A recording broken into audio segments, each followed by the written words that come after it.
Hey guys, do you want to see my Don't Touch the Spikes bird that I made? It's here. It's made of cardboard. It's called the Blue Hairy Bird. It's one of my favorite birds on that game.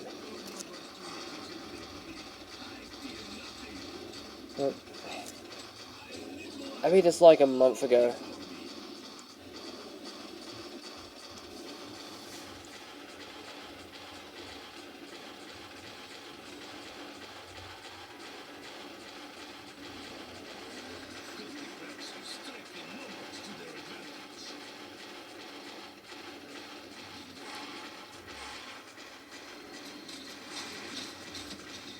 Yeah, it looks pretty cool. Hope you guys like it.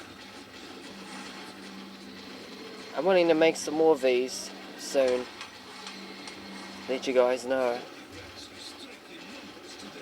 I don't know, might. Just see what happens. Hope you guys like this, so yeah, I gotta go.